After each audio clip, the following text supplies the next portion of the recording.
بسم الله الرحمن الرحيم يسبح لله ما في السماوات وما في الأرض له الملك وله الحمد وهو على كل شيء قدير هو الذي خلقكم فمنكم كافر ومنكم مؤمن والله بما تعملون بصير خلق السماوات والأرض بالحق وصوركم فأحسن صوركم وإليه المصير يعلم ما في السماوات والأرض ويعلم ما تسرون وما تعلنون والله عليم بذات الصدور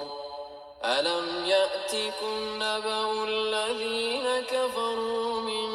قبل فذاقوا وبال أمرهم ولهم عذاب أليم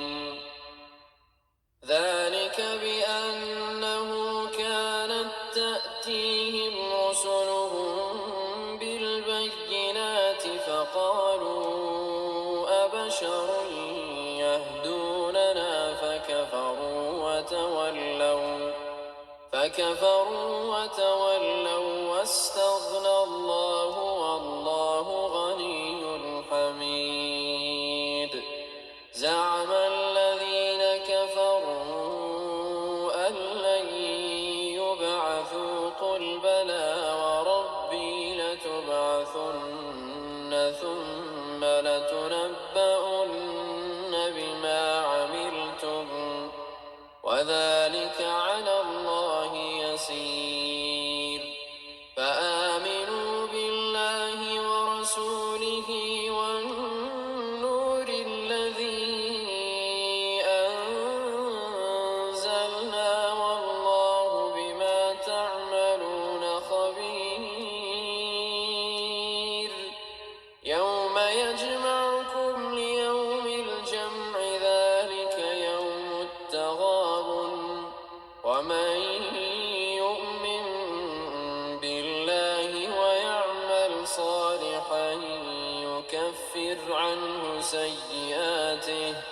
ويدخله جنات تجري من تحتها الأنهار خالدين فيها أبدا ذلك الفوز العظيم والذين كفروا وكذبوا بآياتنا أولئك أصحاب النار خالدين فيها وبئس المصير ما أصاب من مصيبة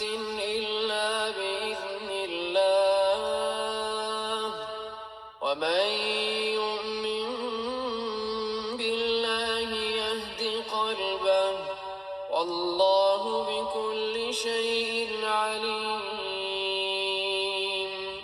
وأطيعوا الله وأطيعوا الرسول فإن توليتم فإنما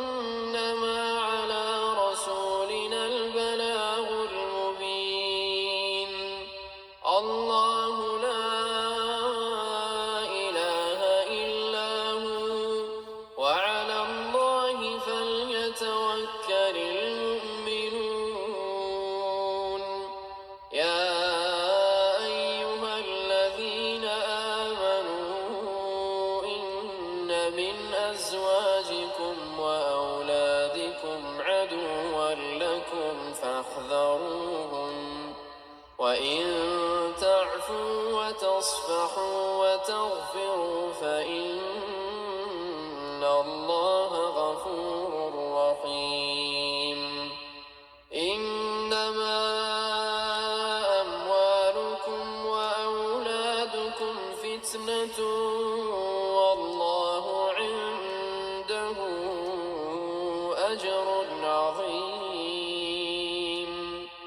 فاتقوا الله ما استطعتم واسمعوا وأطيعوا وأنفقوا خيرا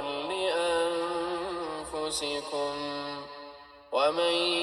يوق شح نفسه فأولئك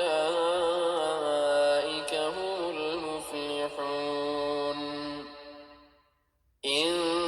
تقرضوا الله قرضا حسنا يضاعفه لكم ويغفر لكم والله شكور حليم.